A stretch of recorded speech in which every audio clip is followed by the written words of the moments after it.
Okey. Baik, kita tengok masjid yang warna putih tu. Nampak masjid putih? Itu nama dia Masjid Sayyidina Ali.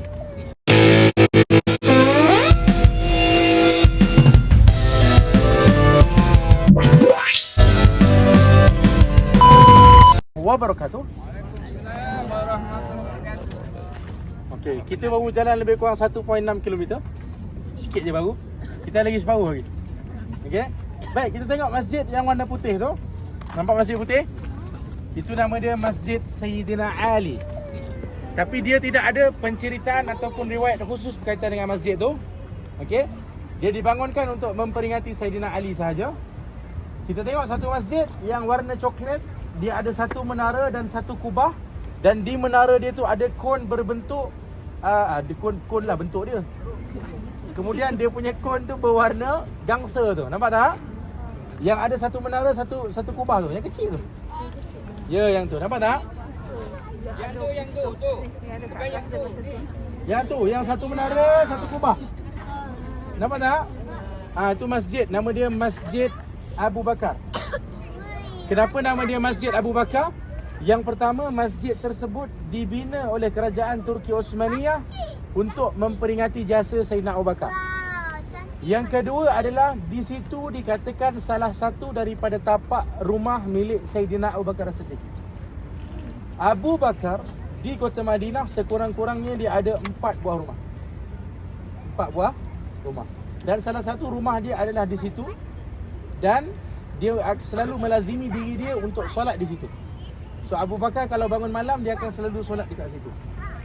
So dekat Madinah dia ada 4 buah rumah. Rasulullah dekat Madinah ada berapa buah rumah? 1?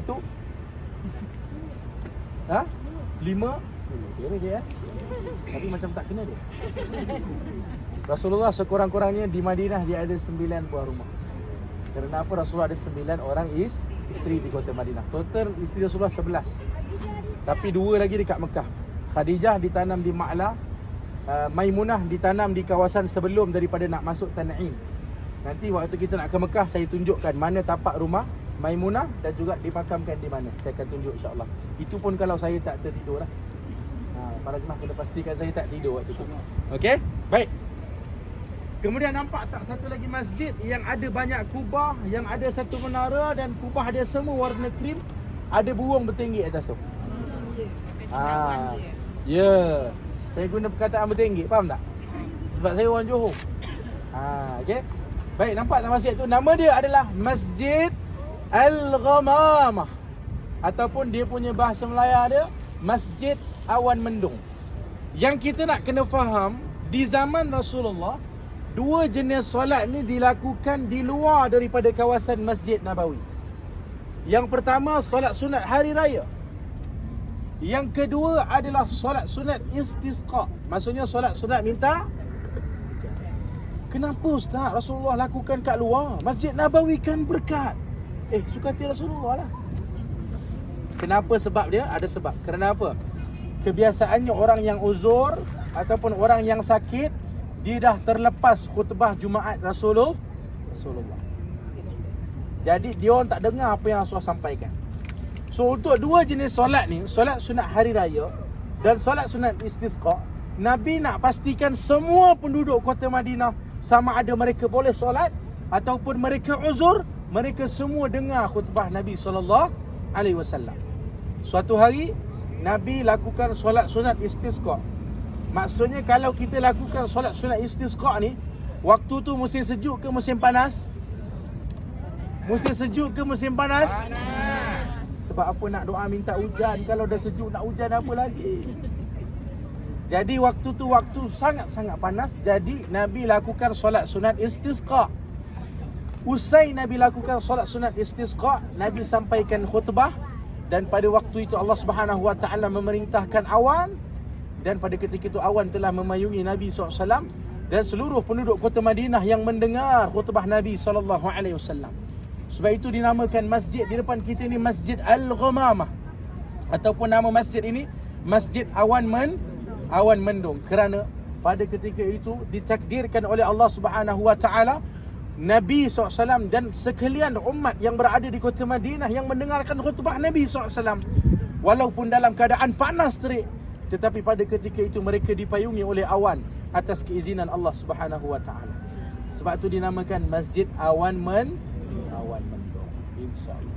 Jadi selesai 3 buah masjid ni, Sayyidina Ali dia tidak ada apa-apa riwayat tentang masjid, tetapi Masjid Abu Bakar adalah bahagian daripada salah satu tapak rumahnya Sayyidina Abu Bakar As-Siddiq radhiyallahu.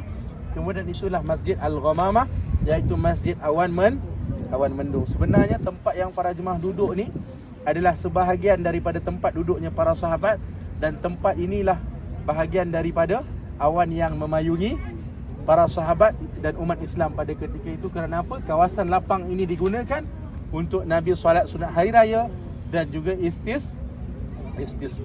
Jelas? Boleh nampak tempat ni? Para jemaah saya tak tahu. Redup tak ni? Redup tak? Ini maknanya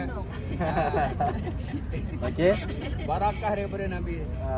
Jadi tempat ini adalah berkat. Saya minta maaf kadang-kadang kita ni rajin sangat tengok Facebook. Ya, bila rajin sangat tengok Facebook ni, kadang-kadang benda-benda negatif ni banyak masuk.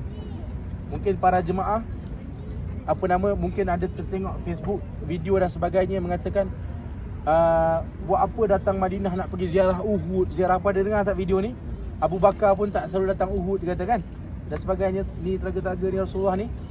Saya nak bagi satu analogi lah. Kita orang Malaysia, betul? Bang, kita orang Malaysia hari-hari you pergi Formosa. Jadi faham tak maksud saya? Abu Bakar ni memang kampung dia. Jadi dia tidaklah selalu melazimi datang tempat yang Rasulullah datang tu, pasal memang ni lah tempat dia. Tapi bila kita datang ziarah, bawa jemaah ziarah pergi Uhud, pergi tempat-tempat yang sepatutnya ni, mereka tuduh kita dengan tidak ada sirah dan sebagainya, maka mereka tak faham bagaimana penghargaan kita pada Nabi SAW. Kita cakap kita cintakan Malaysia, betul tak? Kita cintakan Malaysia dan sebagainya, kita pergi ke selalu tempat-tempat sejarah kat Malaysia ni? Tak pergi.